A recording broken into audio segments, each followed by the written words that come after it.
बताते हुए बेहद खुशी हो रही है कि आप बहुत बुरी तरह से फेल हो। Fail fail fail.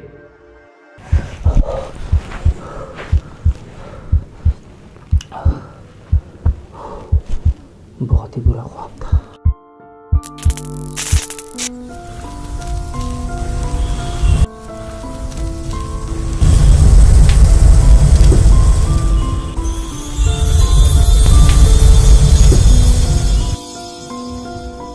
Second term अब सिर्फ 2 महीने दूर है। How well are you prepared? इस टाइम आपको ज़रूरत है एक ऐसे प्लेटफॉर्म की जो आपके सारे कॉन्सेप्ट, आपकी प्रॉब्लम और आपके क्वेश्चन को क्लियर करने में आपकी डेली हेल्प करे और साथ साथ आपकी एग्जामिनेशन प्रिपरेशन में भी आपकी सॉलिड तैयारी करवाए। प्लेटफॉर्म का नाम है फिलो। दोस्तों, फिलो एक ऐसा प्लेटफॉर्म है जो आपको 60 सेकेंड्स के अंदर कनेक्ट करता है इंडिया के 1% टॉप ट्यूटर्स के साथ, चाहे दिन हो या रात। यहाँ पर आपको मिलता है 1-to-1 पर्सनलाइज सेशन, जहाँ पर आप अनलिमिटेड क्वेश्चंस पूछ सकते हैं बिना किसी हेजिटेशन के, जब तक आप सेटिस्फाइड फील ना करें। तो अब चाहे बोर्ड एग्जाम की प्रिपरेशन हो या फिर IIT JEE नीट का एग्जाम, आप किसी भी टाइम अपने फेवरेट ट्यूटर के साथ कनेक्ट कर सकते हैं और अपने हर एक क्वेश्चन के कॉन्सेप्ट को और उसके सॉल्यूशन को अपने एक्सपर्ट की हेल्प के साथ क्लियर कर सकते हैं। और यही नहीं, फिलो आपको देता है अनलिमिटेड एक्सेस अपनी मॉक टेस्ट की लाइब्रेरी का, जहां पर आप जितने मर्जी चाहे मॉक टेस्ट सॉल्व कर सकते हैं। फिलो यूज़ करने के लिए बस ये सिंपल से स्टेप्स फॉलो कीजिए। गूगल प्ले स्टोर से या ऐप स्टोर से आप सबसे पहले फिलो एप्लीकेशन को डाउनलोड कर लीजिए। लिंक इस वीडियो के डिस्क्रिप्शन में भी दिया गया है। अपने फ़ोन नंबर से रजिस्टर कर लीजिए और उसके बाद अपने क्वेश्चन की फ़ोटो क्लिक कीजिए या फिर सिंपल से टाइप कर दीजिए और फिर 60 सेकेंड्स के अंदर ही फिलो आपको कनेक्ट कर देगा एक सब्जेक्ट एक्सपर्ट के साथ, जिसके साथ मिलकर आप उससे अपने सारे के सारे डाउट क्लियर कर सकते हैं। क्यों, है ना काम की चीज। अच्छा, जानना चाहेंगे आप फिलो सब्सक्रिप्शन के स्टार्टिंग प्राइस बहुत ही कम है। कितने?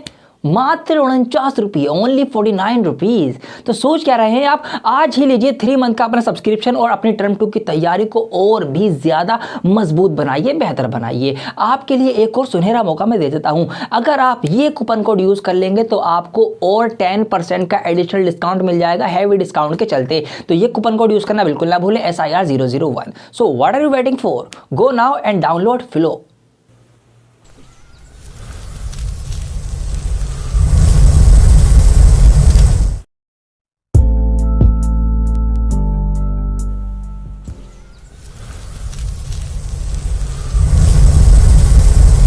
Hello friends, welcome to your favourite channel dear sir. आज की इस वीडियो के अंदर हम सर्कल चैप्टर के बारे में पढ़ेंगे। ये वीडियो आपके लिए बहुत ज़्यादा इंपॉर्टेंट है अगर आप सेकेंड टर्म की तैयारी कर रहे हैं। सेकेंड टर्म की अगर मैं बात करूं तो फर्स्ट यूनिट जो है आपका अलजेब्रा, जिसके अंदर आपका क्वाड्रेटिक इक्वेशन और अर्थमेटिक प्रोग्रेशन के 2 चैप्टर थे, ये हम कंप्लीट कर चुके हैं। और आज इस वीडियो से हम इसका यूनिट नंबर 2 जो कि है ज्योमेट्री, इसकी शुरुआत हम करने जा रहे हैं। ठीक है, 9 मार्क्स 9 नंबर के सवाल इसमें से आपके पूछे जाएंगे। और ज्योमेट्री यूनिट की अगर मैं बात करूं तो ज्योमेट्री यूनिट का पहला ही चैप्टर आपका है सर्कल। तो इसी चैप्टर के बारे में आज हम बात करेंगे, उसको कंप्लीट कर लेंगे। सर्कल क्या होता है, इसका कॉन्सेप्ट क्या है, किस किस टाइप के सवाल आपके सेकंड टर्म में पूछे जाएंगे और कहां से बनने के चांसेस हैं, वो सारी की सारी बातें इस वीडियो में मैं आपको बताऊंगा और आपको कुछ केस बेस्ड क्वेश्चन करवाऊंगा भी। तो इसीलिए पूरी की पूरी वीडियो देखना आपके लिए बहुत ज्यादा जरूरी है। तो आइए बिना किसी देरी के शुरू करते हैं इस वीडियो को। लेकिन उससे पहले मैं छोटी सी आपसे रिक्वेस्ट कर रहा हूं कि आपको मैं अपडेट दे दूं कि हम यानी डियर सर जो है वो स्पॉटिफाई पर भी अवेलेबल है। आप हमारे ऑडियो लेक्चर सुनकर काफी कुछ सीख सकते हैं। वहां पर लर्न स्पोकन इंग्लिश आप सीख सकते हैं और भी बहुत कुछ यहाँ पे आता रहता है ऑडियो की फॉर्म में। तो इसलिए आप हमें यहाँ पर भी फॉलो कर लीजिएगा स्पॉटिफाई पर, लिंक इस वीडियो के डिस्क्रिप्शन में दिया गया है। ठीक है, तो आइए अब बिना देरी के शुरू करते हैं सर्कल का कॉन्सेप्ट। इससे पहले कि हम इस चैप्टर को स्टार्ट करें, कुछ तैयारी आपकी मैं करवा देता हूं। मतलब कुछ ऐसी बातें आपको मैं रिकॉल करवा देता हूं जो कि आपको पता होना चाहिए। ठीक है, ये पुरानी बातें हो सकता है आपके दिमाग से निकल गई हूं, तो पहले हम इनको फटाफट रैपिडली रिकॉल करेंगे। तो इसलिए मैंने पहली हेडिंग लगाई है यहाँ पर, some important terms related to circle के वृत्त से जुड़े हुए कुछ जरूरी बातें क्या क्या होती हैं, आइए जानते हैं। तो सबसे पहले ये रिकॉल करते हैं कि व्हाट इज अ सर्कल। एक सर्कल क्या होता है, किसे हम सर्कल कहेंगे, वृत्त कहेंगे। तो देखिए, वृत्त बहुत आसान है। लेट सपोज ये एक पॉइंट है, एक बिंदु है, कहीं पर भी कोई भी एक पॉइंट एक बिंदु हो सकता है, हम बना सकते हैं, बिल्कुल मैंने बना दिया। अब क्या करेंगे, अगर किसी एक पॉइंट से, देखिए अब मेरी डेफिनेशन पे ध्यान दीजिएगा, मेरे वर्ड्स पे ध्यान दीजिएगा कि किसी एक पॉइंट से बराबर फासला, बराबर दूरी, ये जो दूरी फासला है ये बराबर फासला है, बराबर दूरी रखते हुए उस पॉइंट के चारों तरफ, ठीक है, इस तरीके से ये मैंने बराबर फासला रखा और इस पॉइंट के चारों तरफ अगर हम एक ऐसी कर्व लाइन बना देंगे, क्या बोला मैंने कि किसी भी पॉइंट से बराबर फासला, बराबर दूरी रखते हुए जब आप उसके चारों तरफ एक ऐसी कर्व लाइन बना देंगे, कर्व बना देंगे, तो वो जो फिर फिगर निकल के आएगी उसको ही आप सर्कल कहते हैं। सिंपल एज दैट, ये सर्कल की डेफिनेशन है। किसी भी पॉइंट से बराबर फासला, बराबर दूरी रखते हुए आप अगर कोई ऐसे कर्व लाइन बनाएंगे उसके चारों तरफ, तो ऐसी जो फिगर बन के आएगी ये आपकी सर्कल कहलाएगी। इसी को आप वृत्त कहेंगे। अगर कोई आपको एग्जाम्पल दे रहा है कि एक रोटी गोल है वो सर्कल है, नहीं, गलत एग्जाम्पल है। रोटी कभी भी बिल्कुल ऐसी होती है क्या? बिल्कुल ऐसी तो नहीं होती ना। तो बिल्कुल ऐसी एग्जैक्ट कर्व फिगर, चूड़ी, हाँ अच्छा एग्जाम्पल है। चूड़ी को आप कह सकते हैं चूड़ी एक सर्कल है, एक सर्कल की फिगर है। इनफैक्ट वो एक होलो सिलेंडर है। अगर आप और गहराई में जाएंगे तो सर्कल एक 2D फिगर है जिसको आप एक प्लेन पेपर पे या प्लेन सरफेस पे दिखा सकते हैं, ठीक है। इसको आप हाथ में लेकर छू नहीं सकते या ऐसे लेकर नहीं दिखा सकते। ये 2D फिगर है, ये एक प्लेन के ऊपर ही दर्शाई जा सकती है। जैसे यहाँ पर मैंने दिखाई है आपको कि एक पॉइंट से बराबर फासला, बराबर दूरी रखते हुए जब आप एक कर्व लाइन उसके चारों तरफ बनाएंगे तो ऐसी जो भी फिगर बनेगी वो आपकी सर्कल कहलाएगी। Simple as that. तो अब क्या क्या चीज़ें हैं सर्कल के अंदर उसकी हम बात करते हैं, किन किन चीज़ों के क्या क्या नाम है। हर चीज़ का एक नाम होता है। तो यहाँ पर मैं बात करूँ, इसको अब आप एक सर्कल बोल सकते हैं। यस, बिल्कुल बोल सकते हैं। अब इस सर्कल के अंदर जिस पॉइंट से हमने सर्कल को बनाया था वो इसका सेंटर पॉइंट होता है। और ये रहा यहाँ पर जो ये रेड डॉट आप देख रहे हैं, जूम करके मैंने दिखा रहा हूँ आपको, ये जो रेड डॉट आप देख रहे हैं यही इसका सेंटर है, इसका बिंदु है, केंद्र है, ठीक है। केंद्र बिंदु, सेंटर पॉइंट, इसको आप कहेंगे सर्कल का, क्योंकि इसी पॉइंट से ये पूरा का पूरा सर्कल ड्रॉ हुआ है। Simple as that. अब जो फासला रख के हमने ये कर्व लाइन बनाई थी, जिस फासले को रख के बनाया था, मतलब ये वाला डिस्टेंस, यही तो हमने भरा था और इस तरीके से बनाया था, तो इस फासले को ही आप बोलते हैं इंग्लिश में रेडियस और हिंदी में इसको बोलते हैं आप त्रिज्या, ठीक है। त्रिज्या होती है, इसको आप रेडियस बोलते हैं, जो कि सेंटर से होके उस कर्व लाइन को टच करेगी। ये वाली दूरी आपकी रेडियस कहलाएगी। अगर इसी रेडियस का आप डबल करते हैं, क्या करते हैं, डबल करते हैं, मतलब इतनी इधर है, इतनी ही इसी रेडियस को आप क्या करते हैं, इधर भी इस तरीके से खींचते हैं, ठीक है।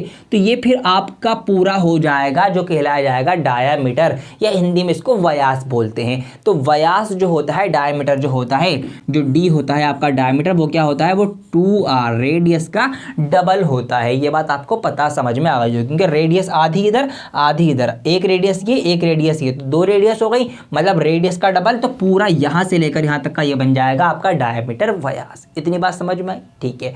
और क्या क्या नाम होते हैं, ये जो पूरी बाउंड्री आपने बनाई थी, ये जो आपने पूरी कर्व लाइन ड्रॉ की थी, जिसको आप बेसिकली सर्कल कह रहे हैं, अगर आपको इसकी लंबाई निकालनी पड़े, बहुत सारे सवाल केस बेस में ऐसे बनेंगे जहां पर आपको इसकी लंबाई निकालनी पड़ सकती है, तो इस लंबाई को ही, इस वाली लेंथ को ही आप बोलते हैं सरकमफेरेंस या फिर परिधि बोलते हैं हिंदी में इसको, ठीक है। तो ये जो लेंथ होगी आपकी ये वाली, ये इसका सर्कल का सरकमफेरेंस या फिर सर्कल की एक वृत्त की परिधि कहलाई जाएगी, ठीक है। इसको आप ध्यान रखेंगे। अब एक चीज और है, आइए सब आपने क्लियर है। अगर मैं लेट सपोज यहाँ पर ना एक मैंने ये पॉइंट डाला, इस सर्कल के ऊपर कहीं पर एक पॉइंट डाला, इसको मैं पॉइंट ए बोल सकता हूँ, और मैंने सर्कल के ऊपर ही एक लेट सपोज यहाँ पॉइंट बनाया जिसको मैं पॉइंट बी बोल सकता हूँ। ये मैंने 2 पॉइंट बनाए।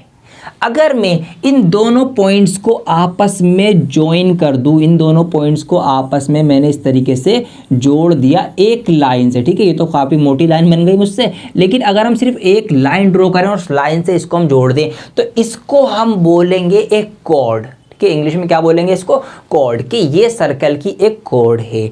और कॉर्ड जो है वो सर्कल को क्या करती है, 2 हिस्सों में बांट देती है। यहाँ पर भी सर्कल को आप देखते हैं 2 हिस्सों में बढ़ गया, एक ऊपर ये वाला पार्ट हो गया सर्कल के अंदर, अगर हम देखें तो एक ये वाला पार्ट हो गया सर्कल का, ठीक है, ये ऊपर वाला छोटा पार्ट, और एक ये नीचे वाला बड़ा पार्ट हो गया। तो एक कॉर्ड क्या होती है कि सर्कल के ऊपर कहीं पर भी 2 पॉइंट लो और उन दोनों पॉइंट्स को आपस में मिला दो, तो वो जो लाइन बनेगी वो क्या होगी, वो आपका कॉर्ड होगा। तो उस कोड की वजह से सर्कल दो हिस्सों में बढ़ जाता है, जिन हिस्सों को आप सेगमेंट बोलते हैं। क्या बोलते हैं? सेगमेंट बोलते हैं। तो ये जो छोटा हिस्सा, ये छोटा सेगमेंट मतलब माइनर सेगमेंट, ये बड़ा हिस्सा, ये बड़ा सेगमेंट मतलब मेजर सेगमेंट। तो अगर कोड से कभी भी आप सर्कल को डिवाइड करेंगे तो क्या बनेंगे? सेगमेंट बनेंगे। बड़ा वाला मेजर सेगमेंट, छोटा वाला माइनर सेगमेंट। इतनी बात क्लियर हुई। अच्छा, सर्कल का सबसे बड़ा कोड क्या होता है? सबसे लंबा कोड। सबसे लंबी लाइन तो बिल्कुल बीच में आएगी, सबसे लंबी लाइन कहीं ना कहीं यहां पर आएगी इस तरीके से, और सबसे लंबी लाइन अगर यहां आएगी तो ये तो सेंटर से होकर गुजरेगी, और सेंटर से होकर गुजरेगी तो इसका मतलब ये तो इसका डायमीटर होगा, इसका व्यास होगा। यस, बिल्कुल सही समझे आप। तो हम ये कह सकते हैं कि एक सर्कल के अंदर सबसे लंबा कोड जो होता है वो उसका डायमीटर, उसका व्यास होता है। ठीक है, ये बात आप कह सकते हैं, क्योंकि कहीं पर भी आप कोड बना सकते हैं, यहाँ पर भी बना सकते हैं आप छोटा सा कोड इस तरीके से, यहाँ से आप लाइन बना दें यहाँ तक, तो ये सारे कोड होते हैं। तो कोड क्या करते हैं? सेगमेंट बनाते हैं, मेजर सेगमेंट, माइनर सेगमेंट। इतनी बात क्लियर हुई। और आगे बढ़ जाऊँ, फटाफट से बढ़ जाता हूँ। चलिए, इसको मैं यहाँ से इरेज कर देता हूँ। अब देखिए, अब एक नई बात, अब क्या होगा? लेट सपोज ये क्या है? रेडियस है। ठीक है, ये भी एक रेडियस है, और एक रेडियस मैंने ये बना दी। ठीक है, ये एक रेडियस। अच्छा, तुम कहाँ जा रहे हो? तुम तो वहीं रहो भाई, तुम्हें थोड़ी कहीं भेज रहा हूँ मैं। हाँ जी, तो ये एक रेडियस हो गई, तो ये दोनों रेडियस हो गई इसकी। ठीक है, इसी तरीके से आप बर्थडे का केक भी काटते हैं ना। केक ऐसे तो काटते हैं, बर्थडे बनाते हैं, एक इधर से कट मारा, एक इधर से कट मारा, और इस तरीके से पूरी की पूरी स्लाइस निकाल ली। तो कभी भी आप बर्थडे का केक काटेंगे, मतलब इस टाइप में सर्कल को डिवाइड करेंगे, तो आपके बनेंगे सेक्टर। क्या बनेंगे? सेक्टर। क्योंकि जो बड़ा वाला पार्ट है ये आपका मेजर सेक्टर हो जाएगा। ठीक है, मेजर सेक्टर हो जाएगा, और ये जो छोटा वाला पार्ट है ये आपका माइनर सेक्टर हो जाएगा। ये बात आपको ध्यान रखनी है। तो जब भी हम एक कोड से सर्कल को भाग करते हैं तो सेगमेंट बनते हैं, जब भी हम रेडियस से सर्कल को भाग करते हैं तो क्या बनते हैं? तो सेक्टर बनते हैं। बड़ा वाला पार्ट मेजर सेगमेंट या मेजर सेक्टर, और छोटा वाला पार्ट मेजर माइनर सेक्टर या माइनर सेगमेंट। इस तरह से आपको ध्यान रखना है। कोड से डिवाइड होगा तो सेगमेंट, रेडियस से डिवाइड हो रहा है तो सेक्टर। इतनी बात आपको क्लियर हो गई। तो आगे बढ़ जाऊं, आइए अब आगे बढ़ते हैं। तो आइए दोस्तों, स्टार्ट करते हैं इस चैप्टर के कॉन्सेप्ट से, जहां पर आपको सबसे पहले सीखना है ये क्या है? ये टेंजेंट टू अ सर्कल के किसी वृत्त पर स्पर्श रेखा क्या होती है, इसको मैं आपको बताता हूं। तो एक सर्कल की बात हो रही है, सबसे पहले हम एक सर्कल ड्रॉ करेंगे। तो यहां पर मैंने आपके लिए एक सर्कल यानी एक वृत्त बनाया। तो सर्कल क्या होता है? सिंपल सी बात है, आपको बहुत अच्छे से पता है कि सर्कल क्या है, कि किसी भी एक पॉइंट से, एक बिंदु से, या आ गया इसका बिंदु, एक बिंदु से बराबर फासला है, बराबर दूरी रखते हुए जब हम उसके चारों तरफ एक कर्व लाइन ड्रॉ कर लेंगे तो वैसी फिगर जो बनेगी वो हमारी सर्कल कहलाएगी। तो ये एक सर्कल आ गया, ये इसकी रेडियस आ गई। ठीक है, इतनी बात हमको समझ में आ चुकी है। अब यहाँ पर हम देखेंगे टेंजेंट क्या होती है। तो मेरे प्यारे बच्चों देखिए, टेंजेंट एक ऐसी रेखा होती है, एक ऐसी लाइन होती है जो कि सर्कल से टच करके गुजर रही हो। सिंपल सी बात है। देखिए, इसका नाम से पहचानिए, इसका नाम क्या है? हिंदी में इसको बोलते हैं स्पर्श रेखा। स्पर्श मानव मतलब टच। स्पर्श के मायने होते हैं, स्पर्श का मतलब होता है टच होना। तो स्पर्श रेखा मतलब एक ऐसी रेखा, एक ऐसी लाइन जो कि स्पर्श दे रही है, टच हो रही है किससे? सर्कल से। तो ऐसी कोई भी अगर हम एक लाइन बनाएंगे, लेट सपोज मैंने ये एक लाइन बना दी यहाँ से लेकर यहाँ तक, ये एक लाइन बना दी मैंने, तो यह इस सर्कल पे स्पर्श कर रही है, टच कर रही है एक पॉइंट पर। ठीक है, ये भी एक शर्त है कि कितने पॉइंट पर? एक पॉइंट पर टच करे। तो ये यहाँ पर कहीं पर टच कर रही है। ठीक है, इस जगह पर। तो इसी को हम टेंजेंट कहेंगे। Simple as that. एक और लाइन ड्रॉ कर देता हूँ। लेट सपोज मैंने यहाँ से एक लाइन ड्रॉ कर दी, तो ये एक लाइन आ गई। तो ये भी आपकी क्या है? ये भी एक टेंजेंट है। इसको आप बाद में नाम भी दे सकते हैं अलग से। ठीक है, इसको आप नाम दे देंगे इस पॉइंट को, और यहाँ पर एक पॉइंट बना देंगे इसका, तो ये टेंजेंट हो जाएगी, टेंजेंट ए बी। इसी तरीके से इसने यहाँ पर इसको टच किया तो इसको मैं पॉइंट सी नाम दे देता हूँ, यहाँ पर इसको नाम देता हूँ डी, तो डी सी। तो इसका मतलब है टेंजेंट। Simple as that. क्या है टेंजेंट? टेंजेंट एक ऐसी लाइन होती है जो सर्कल को एक पॉइंट पर, कहीं ना कहीं एक पॉइंट पर स्पर्श कर रही होगी, टच कर रही होगी। तो ऐसी कोई सी भी लाइन आपकी टेंजेंट कहलाई जाएगी, जो भी सर्कल से टच होके गुजरेगी। तो टेंजेंट तो आपको क्लियर हो गया। इसी बात पे आप वीडियो को लाइक कर दीजिए कि टेंजेंट क्या होती है कि एक ऐसी लाइन, एक ऐसी रेखा जो कि सर्कल से वृत्त से स्पर्श होगी, टच होगी, वो आपकी टेंजेंट कहलाई जाएगी। जैसे कि यहाँ पे मैंने दोबारा से एक सर्कल बनाया और एक मैंने लाइन बनाई जो कि टच करके गुजर रही है सर्कल से, तो ये इसकी एक टेंजेंट होगी। अब देखिए जिस पॉइंट पर ये टच होगी सर्कल से, या सर्कल और टेंजेंट जिस पॉइंट पर आपस में स्पर्श करेंगे, टच करेंगे, उस पॉइंट को बोलते हैं पॉइंट ऑफ कांटेक्ट। क्या बोलते हैं? Point of contact. क्यों बोलते हैं इसको ऐसा? भैया देखिए ये एक पॉइंट है, और कैसा पॉइंट है? जहां पर दोनों आपस में कांटेक्ट कर रहे हैं। इस जगह पर दोनों आपस में कांटेक्ट हो रहा है, दोनों आपस में मिल रहा है इस पॉइंट पर, तो इसीलिए इस वाले पॉइंट को आप बोलेंगे पॉइंट ऑफ कांटेक्ट। सिंपल सी बात है, कोई भी इसमें बड़ा सा फॉर्मूला कोई ऐसे आपको लिखने की ज़रूरत नहीं है या फिर कुछ याद करने की ज़रूरत नहीं है। अब एक चीज़ मैं आपको और बताना चाहूँगा, यहीं लगे हाथों। देखिए टेंजेंट की ख़ास बात होती है मेरे दोस्तों, टेंजेंट की क्या खास बात होती है? टेंजेंट की खास बात ये होती है कि टेंजेंट जो होती है ना, ये पॉइंट ऑफ कॉन्टैक्ट है।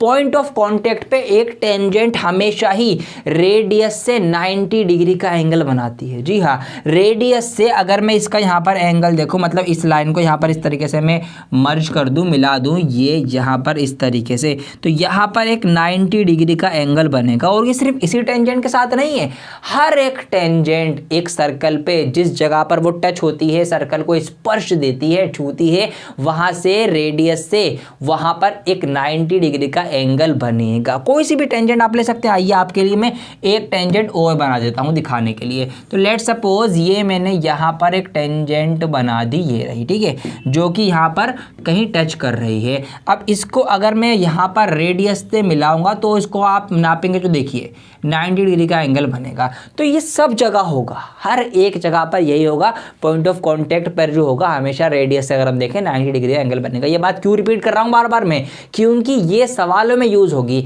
कई सवालों में ऐसे यहाँ पर एंगल दे रखा होगा आपको, यहाँ का एंगल, के दोनों लाइन आपस में मिल जाएंगी, दे रखा होगा आपको, तो आपको ये एंगल निकलवाया जा सकता है आपसे। अब आपको ये ध्यान में रहेगा कि हाँ यहाँ पर 90 डिग्री का एंगल बनता है, या ये एंगल नहीं पता होंगे, इनमें से कोई सा एक दे रखा होगा, दूसरा निकलवा सकते हैं। तो इस तरीके से कई सारे सवाल आपके बन सकते हैं, तो इसीलिए ये चीज़ आपको याद होनी चाहिए। याद हो गई? आगे बढ़ जाओ, आइए आगे बढ़ जाते हैं। तो दोस्तों वीडियो को आगे बढ़ाते हुए हम एक्सरसाइज 10.1 स्टार्ट करने जा रहे हैं, और ये बहुत आसान हो चुकी है आपके लिए क्योंकि आपने बहुत कुछ सीख लिया है इससे रिलेटेड। यहाँ पर सवाल पे नजर मारिए, लिखा हुआ है how many tangents can a circle have, कि एक सर्कल की कितनी स्पर्श रेखाएं, कितनी टेंजेंट्स हो सकती हैं, मतलब एक वृत्त से, एक सर्कल से कितनी स्पर्श रेखाएं, कितनी टेंजेंट जो है वो गुजर सकती हैं, ये आपको बताना है। तो इसको मैं बहुत अच्छे एग्जाम्पल से आपको समझाता हूँ। आपने एवेंजर्स मूवी देखी होगी, आप थेनोस को भी जानते होंगे, बैगन जैसे कलर का गंजा सा एक विलन खतरनाक सा है ना। आपने डॉक्टर स्ट्रेंज को भी देखा होगा, उसको भी जानते होंगे। तो आप ये मान लीजिए कि थेनोस जो है वो एक सर्कल है, एक वृत्त है, और डॉक्टर स्ट्रेंज जो है वो स्पर्श रेखा है, टेंजेंट है। अब आप ये क्लिप देख लीजिए और आपका सारा आंसर आपको खुद ही मिल जाएगा।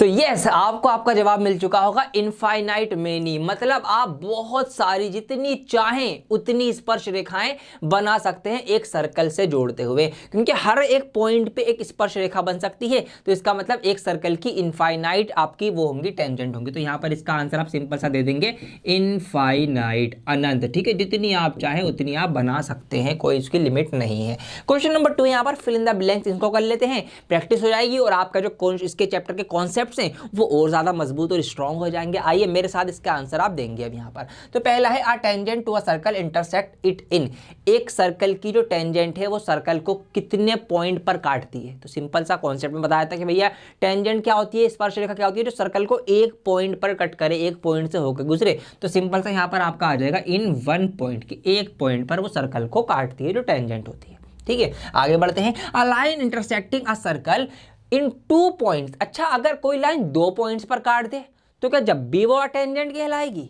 ये अपने आप में एक सवाल है। आइए इसका आंसर पता करते हैं। तो यहाँ पर आपके लिए एक सर्कल बना रखा है मैंने ऑलरेडी। अब हमने ये बात तो सीख रखी है कि अगर हम एक लाइन बनाए, ठीक है, लेट सपोज ये मैंने एक लाइन बनाई, तो ये इसकी एक टेंजेंट होगी। क्यों? क्योंकि ये इसको एक पॉइंट पर यहाँ पर टच कर रही है या कट कर रही है। ठीक है, दोनों बातें कह सकते हैं। ये तो एक टेंजेंट हो गई। अब लेट सपोज ये सवाल पूछा है कि अगर कोई एक ऐसी लाइन है जो सर्कल को दो जगह से कट करते हुए आगे निकल रही है, तो यहाँ पर आप देख सकते हैं एक जगह इसने सर्कल को यहाँ कट किया, एक जगह यहाँ पर कट किया, इंटरसेक्ट किया, तो क्या इसको भी हम टेंजेंट कहेंगे?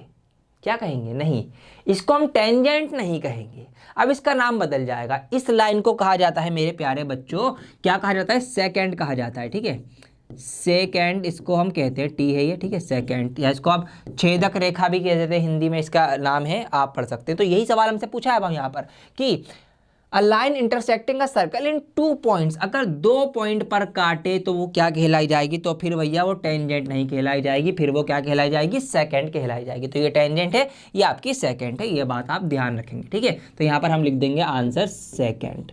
सिंपल सा आपका ये हो गया। ठीक है, आगे बढ़ जाते हैं। नेक्स्ट पॉइंट है आपका, अ सर्कल कैन हैव, एक सर्कल में क्या हो सकता है? पैरेलल टेंजेंट एट मोस्ट, कितनी पैरेलल टेंजेंट बना सकते हैं? पैरेलल का मतलब क्या हुआ? पैरेलल का मतलब ऐसी दो टेंजेंट बनानी है जिनके बीच में इक्वल डिस्टेंस हो, इक्वल उनके बीच में डिफरेंस हो। अच्छा, पीछे आ गए, तो आगे बढ़ जाते हैं। अब देखिए यहाँ पर एक सर्कल, इसको मैं दोबारा से एक काम करता हूँ, इसको मिटा देता हूँ और इसको भी हटा देता हूँ। अब हमारे पास ये एक टेंजेंट है, ये वाली जो लाइन है ये एक टेंजेंट है, सर्कल से होकर गुजर रही है, इसके पैरेलल बनानी है। देखिए पैरेलल कब बनेगी? जब इनके बीच में बिल्कुल बराबर डिस्टेंस होगा। तो इस जगह से कहीं मैं शुरू कर सकता हूँ टेंजेंट इधर, अब ये कहीं पैरेलल आएगी। ठीक है, अब मुझे दोबारा इसके पैरेलल बनानी है। क्या मैं और टेंजेंट बना सकता हूँ जो इसके पैरेलल हो? नहीं बना सकता, दो से ज़्यादा पैरेलल लाइन बन ही नहीं सकती। जी हाँ, क्योंकि अगर कोई सी भी तीसरी बनाऊंगा, लेट सपोज मैं इस पॉइंट से भी बनाने लग जाऊंगा ना यहाँ से, तो देखिए इनका पैरेललिज्म जो भी मतलब ये पैरेलल होने की शर्त खत्म हो जाएगी, क्योंकि यहाँ पर ये इनका डिस्टेंस कम हो जाएगा और आगे चलते चलते काट देंगे एक दूसरे को, तो पैरेलल नहीं रहेंगी। तो एक सर्कल के ऊपर सिर्फ 2 ही टेंजेंट हम मैक्सिमम पैरेलल बना सकते हैं। अब वो कहीं पर भी बन सकती हैं। लेट सपोज आपने एक टेंजेंट यहाँ बना दी, ठीक है, ये इस पॉइंट से कट करती हुई यहाँ जा रही, ठीक है, तो इसके पैरेलल आप यहाँ से बना सकते हैं, 2 ही बना सकते हैं इन केस। ये समझना है आपको, बस कुछ भी हो जाए 2 ही टेंजेंट आपकी बनेंगी, उससे ज़्यादा जो बनेंगी टेंजेंट तो बन जाएंगी लेकिन पैरेलल नहीं होंगी वो। ठीक है, ये बात ध्यान रखनी है आपको। ध्यान पूछा है लेकिन पैरेलल टेंजेंट होनी चाहिए, तो वो कितनी होनी चाहिए? वो कितनी हो सकती हैं? वो भैया सिर्फ कितनी हो सकती है? 2 ही हो सकती हैं एट मोस्ट, बस, इससे ज़्यादा नहीं। The common point of a tangent to a circle and the circle is called, common point वही वाला पॉइंट जहाँ पर एक टेंजेंट और सर्कल आपस में जुड़ते हैं, कॉन्टैक्ट करते हैं, तो उस पॉइंट को क्या कहते हैं हम? Point of contact. ठीक है, पॉइंट ऑफ कांटेक्ट कहते हैं, ये मैंने आपको बता दिया यहाँ पर। पॉइंट ऑफ कांटेक्ट आप यहाँ पर लिख देंगे अपनी नोटबुक के अंदर। ठीक है, तो ये तो याद ही हो गया होगा, लिखने की जरूरत नहीं है, अब कभी भी सवाल आ जाए पूछ लेना, कर देना। अगला है आपका question number 3, tangent P Q at a point P of a circle of radius 5 centimetre meet a line through the centre O A point Q so that this is length P Q. P Q की लंबाई बतानी, थोड़ा practical question आ गया, आइए try करते हैं इसको भी। तो देखिए इसको मैं थोड़ा छोटा कर देता हूँ सवाल को, अभी इसको मैं थोड़ा छोटा करके यहाँ ले आता हूँ, इस सबको मैं हटा देता हूँ क्योंकि ये तो आपको याद ही अब किसका क्या है, और इस लाइन को भी हटा देता हूँ यहाँ से। अब हमें क्या करना है? टेंजेंट पी क्यू और सर्कल ऑफ रेडियस 5 सेंटीमीटर, एक सर्कल बनाना है 5 सेंटीमीटर रेडियस का। तो आइए बना लेते हैं एक सर्कल। कहाँ से बनेगा? यहाँ से बनेगा सर्कल। तो यहाँ पर हम एक रफली सब आइडिया से एक सर्कल बना लेते हैं। ये मैंने सर्कल बना दिया, ये इसकी आपकी वो आ गई, डॉट आ गई। ठीक है, अब देखिए यहाँ पर क्या करना है हमको, क्या कहा है हमसे? कहा गया है क्या? टेंजेंट पी क्यू, एक टेंजेंट पी क्यू गुजरी है, तो आइए गुजारते हैं eight a point P of a circle, एक सर्कल के ऊपर कहीं पर एक पॉइंट पी है। तो लेट सपोज यहाँ पर मैंने ये ले लिया पॉइंट पी और यहीं से अब रेडियस बनाऊंगा मैं। ठीक है, वो रेडियस कह रहा हूँ, टेंजेंट बनाऊंगा मैं। तो इस पॉइंट से मैंने ये टेंजेंट बना दी, रेड कलर की ही, यहाँ पर आप देख सकते हैं ये बन गई। ठीक है, इसको हम नाम दे दें टेंजेंट को पी क्यू, क्योंकि यहाँ पे पी क्यू नाम देना है हमें। ये रहा पी क्यू लिखा हुआ टेंजेंट पी क्यू, ये हो गई। अब आगे हमसे कहा गया है रेडियस जो है वो 5 सेंटीमीटर है, सर्कल की रेडियस, मतलब यहाँ से यहाँ तक की जो ये रेडियस है, त्रिज्या है, ये आपकी है 5 सेंटीमीटर। और हमसे कहा गया है कि meets the line through the centre O, centre जो है इसका ओ है, ये हमने ओ नाम दे दिया। अब पॉइंट क्यू, अब ये जो क्यू पॉइंट है और ये ओ पॉइंट है, इन दोनों को मिला दिया गया। देखिए लिखा हुआ ना मीट्स द लाइन, एक लाइन के थ्रू ओ और क्यू को आपस में इस तरीके से मिला दिया गया है। और हमसे एक आ गया कि ओ क्यू जो है ये मिलके जो बना ये पूरा 12 सेंटीमीटर का है, यहाँ से यहाँ तक 12 सेंटीमीटर है, ये हमको कहा गया हमसे। तो अब क्या निकालना है? लेंथ पी क्यू, हमको इस पी क्यू की लेंथ बतानी है, इस पॉइंट पी से पॉइंट क्यू तक की कितनी लंबाई होगी। अब बहुत आसान है, देखिए मैंने आपको बता रखा है कॉन्सेप्ट में ही पीछे बताया कि यहाँ पर हर एक जो पॉइंट ऑफ कांटेक्ट होता है, मतलब जहाँ पर टेंजेंट सर्कल से टच करती है, उस पॉइंट से अगर हम रेडियस को मिलाएंगे तो यहाँ पर हमेशा एक 90 डिग्री का एंगल बनेगा, एक राइट एंगल बनेगा। ये बात मैंने आपको बताई। इसी बात का हमको फायदा उठाना है, ठीक है। फायदा उठाना सीखो कॉन्सेप्ट्स का। फायदा कैसे उठाना, देखिए अब हम भूल जाते हैं कि सर्कल है, कुछ भी नहीं। अब हमें ध्यान रखना है कि यहाँ पर ना एक ट्राइंगल बन रहा है, और ट्राइंगल भी कैसा बन रहा है, 90 डिग्री का, जिसके अंदर एंगल है। और अगर किसी भी ट्राइंगल के अंदर 90 डिग्री का एंगल हो, किसी भी त्रिभुज के अंदर 90 डिग्री का आपका कोण बन रहा हो, तो उसके अंदर हम पाइथागोरस थ्योरम लगा सकते हैं। जी हाँ, ठीक है ना। तो पाइथागोरस थ्योरम लगा देंगे इसके अंदर हम। अब पाइथागोरस थ्योरम क्या कहती है भैया, बहुत आसान है। पाइथागोरस थ्योरम कि हाइपोटेनस का जो स्क्वायर होता है वो बराबर होता है परपेंडिकुलर और बेस के स्क्वायर के सम के, ये कहती है। तो यहाँ पर ये जो हाइपोटेनस है सबसे लंबी साइड है, इसका स्क्वायर कितना है, 12 का स्क्वायर 144, तो यहाँ पर 144 144 आ जाएगा आपका। और ये जो आपका स्क्वायर है ये वाला 5 में 25, ये आपका माइनस हो जाएगा, तो यहाँ पर आपका 119 आंसर आएगा, और इस स्क्वायर की वजह से आपका रूट भी लग जाएगा। तो 119 रूट, जो कि इसका ऑप्शन नंबर डी है यहाँ पर, वो इसका सही आंसर है। रूट का 119 सेंटीमीटर, मतलब ये जो पी क्यू की लंबाई होगी ये आपकी रूट का 119 सेंटीमीटर होगी। माइनस क्यों, समझ में आ रहा है, क्योंकि बड़ी साइड में तो छोटी साइड माइनस करी तो हमारी ये वाली साइड निकल के आ गई। तो ऐसे हमने पाइथागोरस थ्योरम का यूज करना था। कई सारे सवालों में होगा जहाँ पे ट्रायंगल बन गया तो हम पाइथागोरस थ्योरम लगा सकते हैं, अगर 90 डिग्री का एंगल उसके अंदर एक बन रहा होगा। तो इस तरीके से हमने इसका क्वेश्चन नंबर 3 कर लिया। 4 क्वेश्चन आपके लिए होमवर्क है, और इस तरीके से होमवर्क आप करेंगे और आपकी जो एक्सरसाइज है 10.1 ये कंप्लीट हो चुकी है, ठीक है। तो बहुत आसान लग रहा होगा आपको ये सबक। आइए आगे बढ़ जाते हैं आप 10.2 एक्सरसाइज के लिए। दोस्तों आपने क्वेश्चन नंबर 3 करके ना अपने पैर पर कुल्हाड़ी मार ली है। जी हाँ, मजाक कर रहा हूं। मेरे कहने का मतलब यह है कि ये जो आपने सवाल सॉल्व कर दिया, आपने लेंथ बता दी, अब आपसे आपकी बुक यही करवाएगी। 10.2 एक्सरसाइज के अंदर इसी टाइप के आपको क्वेश्चन देखने को मिलेंगे। कहीं पर आपसे किसी रेडियस की लेंथ पता करवाई जा रही है, कहीं पर आपसे कोई डायमीटर पूछवाया जा रहा है, कहीं पर आपसे किसी टेंजेंट की लंबाई पता करवाई जा रही है, कहीं पर आपसे कोई सा एंगल पूछा जा रहा है, कहीं पर आपसे कुछ प्रूफ करवाया जा रहा है। तो ऐसे ही सवाल आपको देखने को मिलेंगे। तो इसके लिए आपको जितना मैंने अभी तक बता दिया, इसी सारी नॉलेज का यूज करते हुए आप 10.2 एक्सरसाइज भी स्टार्ट कर सकते हैं। कुछ भी और नया सीखने की आपको जरूरत नहीं है। तो मैंने लास्ट ईयर एक वीडियो बनाई थी सर्कल की, उसके अंदर 10.2 एक्सरसाइज सॉल्व भी करवा रखी है, आप वो देख सकते हैं अगर आप एनसीईआरटी की बुक के क्वेश्चन समझना चाहते हैं। मैं क्या करवाने वाला हूं, दोस्तों मैंने आपके लिए कुछ रिसर्च करी है। जी हाँ, वो रिसर्च आपके बहुत काम की है, तो इसीलिए ये वीडियो बहुत इंपॉर्टेंट है। आप ध्यान से देखते रहिए। आप क्या रिसर्च है बताता हूं। देखिए, जैसा कि आपको पता है कि सीबीएसई की साइट से टर्म 2 के बोर्ड एग्जाम के लिए सैंपल पेपर जो है वो लॉन्च हो चुका है। ये बात आपको पता है, मैंने लाइव आकर आपको बताई भी थी लास्ट वीडियो के अंदर। अब जो सैंपल पेपर वो लॉन्च हुआ, मैंने उसको देखा ध्यान से कि उसके अंदर किस टाइप के क्वेश्चन है जो इस चैप्टर के अंदर से, सर्कल के अंदर से पूछे जा रहे हैं, उनको मैंने थोड़ा सा एनालाइज किया। तो अब मैं आपके साथ वो शेयर करूंगा, और क्या चीजें मैंने नोटिस करी हैं वो आपको बताता हूं। आइए, रेडी है? चलिए देखिए, यहां पर ये जो आप क्वेश्चन देख रहे हैं, क्वेश्चन नंबर 6, ये है सीबीएसई की साइट से सैंपल पेपर लॉन्च हुआ है अभी कुछ दिन पहले ही। उसके अंदर मैथ बेसिक वाले के अंदर है, मैथ स्टैंडर्ड वाले के अंदर से भी लिए हैं मैंने कुछ क्वेश्चन, और उनका कनेक्शन है कुछ, वो बताऊंगा आपको, इसलिए वीडियो देखते रहो। ये मैथ बेसिक का है एक सवाल, इसके बाद मैथ स्टैंडर्ड का भी लूंगा एक सवाल। तो ये सवाल आपके सैंपल पेपर के अंदर है जो सीबीएसई ने पूछा है। अब अगर आप इसको पढ़ेंगे तो आप कहेंगे सर ये कैसा सवाल है, ऐसा तो हमारी बुक में कहीं पे भी कोई सवाल नहीं है। फिर मैंने आपकी एनसीईआरटी की बुक भी उठाई, मैंने उसको भी देखा, 10.2 एक्सरसाइज पे मैंने नजर मारी, तो मैंने ये पाया कि 10.2 एक्सरसाइज का जो क्वेश्चन नंबर 4 है, जो मैंने यहाँ पर लिया है, ये जो 4 नंबर लिखा हुआ है, ये आपकी एनसीईआरटी की बुक का क्वेश्चन नंबर 4 है। ये आपका जो सैंपल है वो सीबीएसई की तरफ से लॉन्च हुआ है, ये वो वाला क्वेश्चन है, और ये दोनों बिल्कुल सेम है। जी हाँ दोस्तों, बिल्कुल सेम है। यहाँ पर सवाल पढ़ेंगे तो अलग है।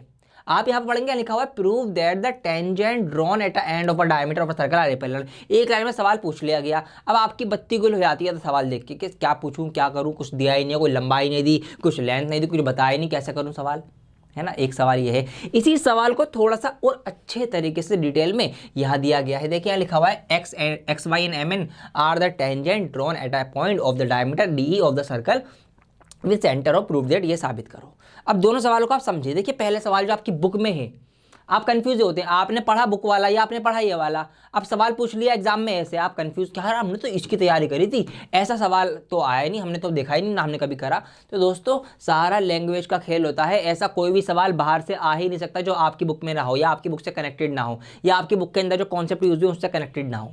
सब आपकी बुक, आपकी एनसीईआरटी की बुक से ही आना होता है, बस लैंग्वेज घुमाने से थोड़ा सवाल का लेवल चेंज हो जाता है। अब देखिए यहाँ पर देखिए, समझिए, पहले आपकी बुक वाला समझते हैं। बुक में लिखा हुआ है कि साबित करो, प्रूव दैट, ये सिद्ध करो। क्या साबित करें? साबित ये करो कि the tangent drawn at the end of a diameter, कि एक डायमीटर जो सर्कल का होता है उसके एंड, जहां पर वो डायमीटर खत्म हो रहा हो दोनों तरफ, वहां से अगर हम दो टेंजेंट बना दें तो क्या होगा, वो टेंजेंट जो है वो पैरेलल होंगी। ये साबित करो। समझ में आई बात? तो हम साबित ये करवाए जा रहे हैं कि अगर एक सर्कल के जो डायमीटर जहां पर एंड हो रहा है यहाँ और यहाँ पर, यहाँ से हम ऐसा करके दो टेंजेंट बना दें तो साबित करो कि ये टेंजेंट जो बनेंगी ये पैरेलल होंगी। ठीक है, अब सैंपल पेपर वाला सवाल पढ़ो। सवाल यहाँ लिखा हुआ है X Y and M N are the tangent. X Y और एम एन जो है ये दोनों टेंजेंट है at the point of the diameter D E. ये डी ई यहाँ से यहाँ तक ये पूरा व्यास है, ये डायमीटर है, इसके यहाँ पर और यहाँ पर जो एंड है ये वाला ई एंड और डी एंड, यहाँ से ये दोनों टेंजेंट टच हो गई, इनकी स्पर्श रेखा यहाँ से स्पर्श होकर निकल ली है, ये इनका पॉइंट ऑफ कॉन्टैक्ट है।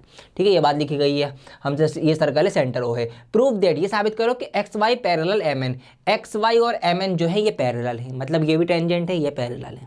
अब बताओ कोई बात अलग है क्या इन दोनों सवालों में? नहीं ना, बिल्कुल सेम सवाल है। तो ये मैंने नोटिस करी यहाँ पे बात, इसलिए मैं यहाँ पर ये सवाल आपको करवा देता हूँ। आपका सैंपल पेपर का भी सवाल सोल्व हो जाएगा और आपकी एक्सरसाइज का भी सवाल सोल्व हो जाएगा। एक तीर से मैंने यहाँ पे दो निशाने लगा दिए। चलिए करते हैं। अब कैसे करनी है? सवाल ये उठता है कि प्रूफ करने वाले क्वेश्चन को दिक्कत होती है आपको करने में, सर प्रूफ कैसे करूँ? कुछ फाइंड करना हो तो ढूंढ लूंगा मैं, लेकिन प्रूफ कैसे करूं? देखिए आइए करते हैं। जो गिवन दे रखा है पहले आप वो चीजें लिखेंगे। हमेशा सवाल हुए तो शुरुआत होगी सवाल की। तो यहाँ पर गिवन लिखा हुआ है हमारे पास कि X Y and M N, X Y और एम एन जो हैं ये क्या है, ये are the tangent, are the tangents, ठीक है, ऑफ द सर्कल, ठीक है, of the circle with centre O. ठीक है, जिस सर्कल का सेंटर ओ है उसकी ये दोनों टेंजेंट है। ठीक है, और जहाँ पर टच कहाँ पे कर रही है ये भी आप लिख सकते हैं, डी और ई पर ये रेस्पेक्टिवली टच कर रही है। ठीक है, हम ये भी लिख सकते हैं। तो tangent X Y and M N ये दोनों जो है इंटरसेक्ट द सर्कल।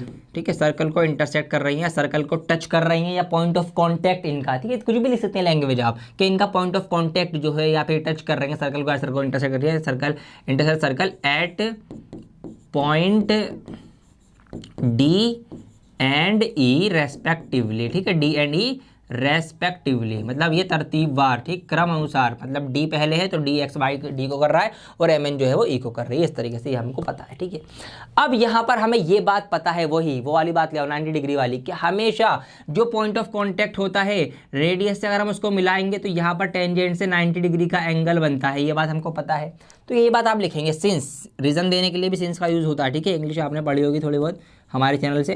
तो सिंस रीजन देने के लिए हम रीजन दे रहे हैं। क्या रीजन दे रहे हैं? कि सिंस, क्योंकि क्या, क्योंकि ये जो डीई है, ये पूरा जो डीई है ये हमारा परपेंडिकुलर है किसके ऊपर? ये डीई परपेंडिकुलर है इस एक्स वाई के ऊपर। ठीक है जी, ये मैंने लिखा। और सेम यही डीई जो है, अगर इसी लाइन को परपेंडिकुलर मानेंगे नीचे से, अब एम एन इसके ऊपर भी तो परपेंडिकुलर खड़ा हुआ है, जैसे ऊपर खड़ा हुआ है इसके ऊपर, ऐसे यहाँ खड़ा हुआ है, तो यहाँ पर ये एम एन पर भी आपका क्या है? परपेंडिकुलर है। अब जब ये परपेंडिकुलर है तो 90 डिग्री का एंगल बन रहा होगा। तो हम यहाँ पर अब लिखेंगे नीचे कि अब इस वजह से क्या होगा, इस वजह से ये होगा angle M E D, angle M E D, ये एंगल एम ई डी जो है वो बराबर है एंगल किसके? ई डी वाई, इस वाले के, ये एंगल इसके बराबर है। ठीक है, या इसके बराबर है, किसी के भी बोल सकते हो आप, एंगल ई डी वाई। ठीक है, अब ये हो गए आपके अल्टरनेट एंगल। कौन से एंगल हो गए? अल्टरनेट एंगल आप इनको बोलते हैं। अब यहीं से आपका सवाल खत्म हो जाता है पूरा। अगर दो एंगल अल्टरनेट वाले बराबर हो जाएं, ठीक है, बराबर हो जाएं, तो इसका मतलब ये है कि जिन लाइनों से वो एंगल बने हैं ना, वो लाइंस पैरेलल हैं, जब भी वो एंगल बराबर होंगे।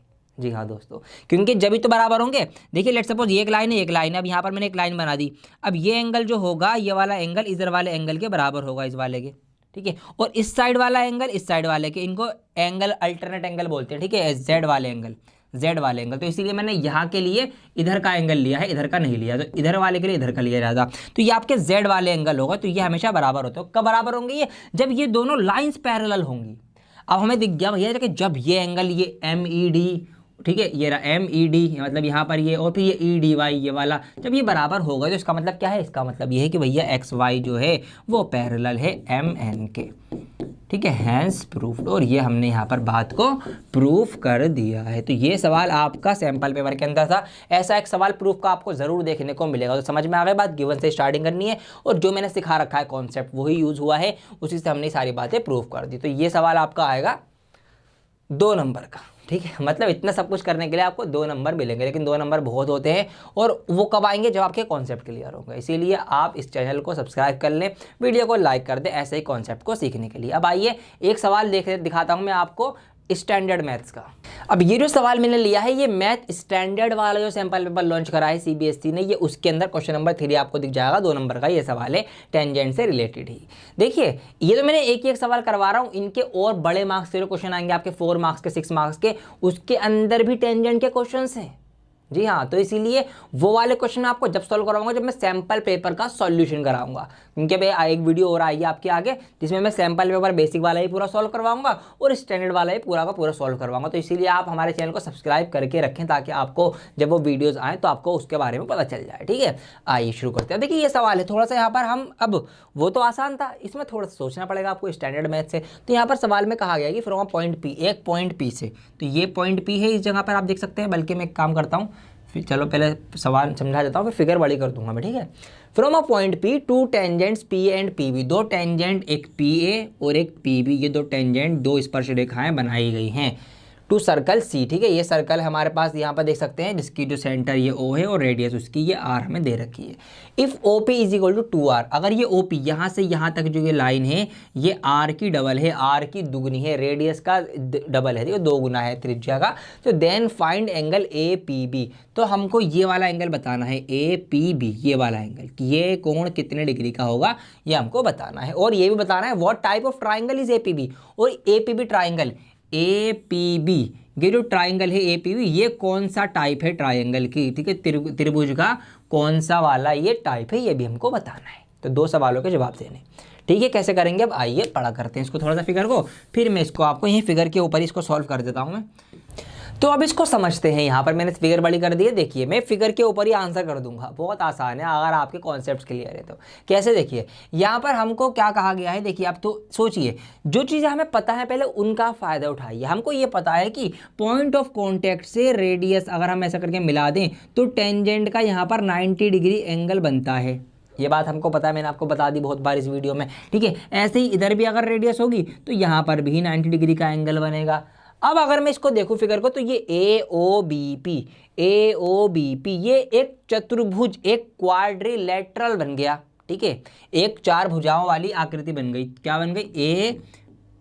AOBP ये हमारा क्वाड्रिलेटरल बन गया। और मुझे ये पता है कि ये क्वाड्रिलेटरल के अंदर जो उसके कोण होते हैं उनका सम, मतलब उसके जो एंगल होते हैं अंदर वाले, ठीक है, ये वाले, एक एंगल ये हो गया, एक एंगल ये हो गया, एक एंगल ये हो गया और एक एंगल ये हो गया। तो इन चारों एंगल्स का सम जो होता है, इनका योग, इन कोण का योग 360 डिग्री होता है। ये बात मुझे पता है, आपको ही पता होगी, 8th क्लास में आपने पढ़ी होगी, 7th क्लास में।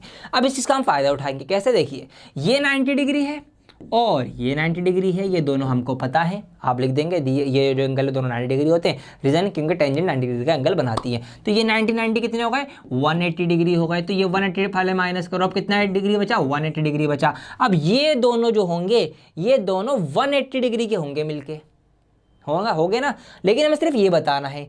अब देखिए दोबारा रिलेशन देखिए, यहाँ पर ये है R और ये है 2R, ये इसका डबल है, 2 गुना हो रहा है, ठीक है, R का 2R। तो इसका मतलब यहाँ पर एंगल के बीच में भी 2 गुने का रिश्ता होगा, ठीक है। मतलब यहाँ पर एक एंगल ऐसे होंगे जो आपस में एक दूसरे का डबल होगा। अब ज़्यादा चौड़ा एंगल कौन सा खुल रहा है? यहाँ पर मैं देखूंगा ये वाला जो है वो ज़्यादा डबल खुल रहा है और ये वाला इसका फिर आधा होना हो क्योंकि थोड़ा छोटा खुल रहा है, ये ज़्यादा बड़ा खुल रहा है इसका मुंह। अब ये कैसे हो कि आधे आधे हो, मतलब एक दूसरे का आधा हो और दोनों जुड़कर 180 हो रहे हो, ऐसे एंगल हमको सोचने हैं। तो देखिए दिमाग में आ गई मेरे बात, एक एंगल 120 का हो सकता है और एक एंगल 60 डिग्री का हो सकता है।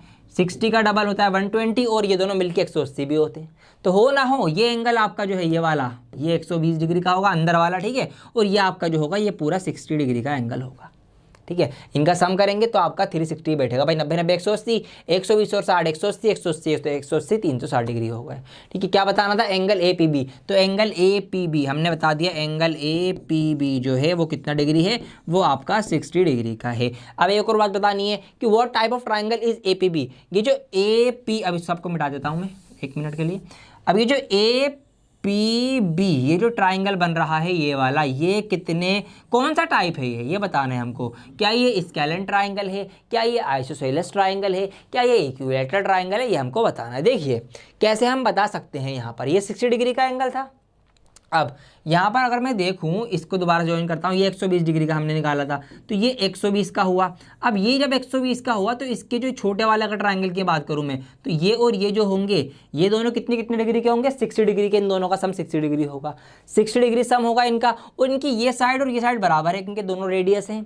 जब दो साइड बराबर होंगे तो उनके आमने सामने के एंगल भी बराबर होते हैं। तो जब 60 डिग्री बचा तो हो ना हो ये एंगल 30 डिग्री का होगा और ये वाला भी 30 डिग्री का होगा, ये दोनों 30 डिग्री के होंगे। तो 30 7 और 120, तो ये अंदर इसका 180 पूरा कंप्लीट हो गया। एक ट्राइंगल का योग 180 होता है। तो जब अब ये पूरा देखो, ये पूरा यहाँ से यहाँ तक तो 90 डिग्री का होता है ना, लेकिन सिर्फ इतना 30 डिग्री का है। तो बाकी का जो बचा होगा इधर का इतना, यहाँ से यहाँ तक ये कितना होगा भैया, 60 और 30 90 होते हैं, तो ये 60 डिग्री होगा। इधर भी ये 60 डिग्री होगा। तो ये एंगल 60 डिग्री, ये एंगल 60 डिग्री, ये एंगल 60 डिग्री। और जब तीनों एंगल 60 डिग्री के होते हैं, बराबर होते हैं, तो इसका मतलब वो तीनों साइड्स भी बराबर होती है। तो इसका मतलब ये कह सकते हैं कि यह एक इक्विलैटरल ट्राइंगल है, ठीक है। कौन सा ट्राइंगल है, इक्विलैटरल, जिसकी तीनों साइड्स बराबर होती हैं, तीनों एंगल भी उसके बराबर होते हैं 60 डिग्री के। तो ये एक इक्विलैटरल ट्राइंगल है। तो अगर आपके कॉन्सेप्ट्स क्लियर हैं तो ये बातें आपके लिए बहुत आसान है, देख कर ही पहचानना क्या चीज़ क्या होती है। उम्मीद करता हूँ आपको समझ में आया होगा। ये एक सवाल था। इस तरीके से आपको और भी सवाल मिलेंगे। जी हाँ, आपके सैम्पल पेपर में और बड़े बड़े नंबर के भी सवाल हैं, वो भी आपको मैं करवाऊंगा जब मैं सैम्पल पेपर सॉल्व करवाऊंगा। अभी मैंने आपको एक हिंट दिया है कि अगर प्रूफ करने वाले क्वेश्चन आए, कैसे प्रूफ करना है, जो हमको पता है वही गिवन चीज़ें यूज़ करते हुए हमको प्रूफ करना है। और अगर फाइंड करने वाला कोई सवाल आ जाए, कैसे फाइंड करना है, जो हमको पता है वही यूज़ करते हुए फाइंड कर लेना है। Simple as it. 2 ही 3 बातें यूज होनी है कि ये जो एंगल है 90 डिग्री का बनता है, ये आपके लिए हेल्पफुल साबित होगा। रेडियस बराबर होती है, इस तरीके से आप चीज़ें जो हैं फाइंड कर सकते हैं। तो उम्मीद करता हूँ आपको ये चीज़ें समझ में आई होंगी। प्लीज़ इस वीडियो को आप लाइक करिए। मैं आगे आने वाली और वीडियोज़ में आपको बहुत अच्छे से सैम्पल पेपर सॉल्व करवाने वाला हूँ। मैथ बेसिक का भी, मैथ स्टैंडर्ड का भी आपको रिविजन कराने वाला हूँ, और चैप्टर जो आपके रह गए वो भी कंप्लीट करवाने वाला हूँ टर्म 2 के लिए। और इस तरीके से आपकी पूरी की पूरी तैयारी करवाना चाहता हूँ मैं, और मैं इसको करवा कर ही आपके साथ रहूँगा। आपको पूरी तैयारी करा के ही आपके बोर्ड एग्जाम में भेजने वाला हूँ। तो इसीलिए मेरे साथ आप जुड़े रहें इस चैनल के जरिए, ठीक है। हमारे जो फेसबुक और इंस्टाग्राम के पेज हैं उसको आप फॉलो कर लीजिए। आपको वहाँ पर अपडेट्स मिलती रहती हैं, कौन सी वीडियो आ रही है, क्या चल रहा है, बिहाइंड द सीन्स क्या है, क्या हम लाने वाले हैं, वो सब चीज़ें हैं। और स्पॉटिफाई को आप फॉलो वहाँ पर फॉलो कर लीजिए ऑडियो लेक्चर्स के लिए, और फ्लो एप्लीकेशन को डाउनलोड कर लीजिएगा अपने डाउट्स वगैरह क्लियर करने के लिए, ठीक है। कोई भी क्वेश्चन समझना हो, कुछ भी पूछना हो, वहाँ पर लाइव टीचर आपका कनेक्ट हो जाएगा, वहाँ से आप डाउट क्लियर कर सकते हैं। तो हर तरीके से आपके लिए बहुत सारी आराम है। टेक्नोलॉजी का फ़ायदा उठाइए। हमारे टाइम में ऐसा कुछ भी नहीं था, आपके टाइम में बहुत आसान हो चुकी हैं चीज़ें, ठीक है। इधर आपने एक क्लिक मारा, जो लाइव टीचर आ गया आपको, आपने उससे पूछ लिया, स्कैन करके आपके पास स्टेप बाय स्टेप सॉल्यूशन मिल गए। आपने वीडियोस देख ली, आपने गूगल सर्च कर लिया, आपने एनसीईआरटी की बुक एग्जाम्पल देख लिया, आप कुंजी खरीद के लिया छोटी सी, है ना। तो बहुत तरीके आपके पास, है ना। तो इसीलिए तैयारी करिए बढ़िया से, ठीक है। जुड़े रहे मेरे साथ, बहुत जल्द वीडियो को लौटूंगा एक और नई वीडियो के साथ। जब तक के लिए जुड़े रहें टीचर के साथ। जय हिंद।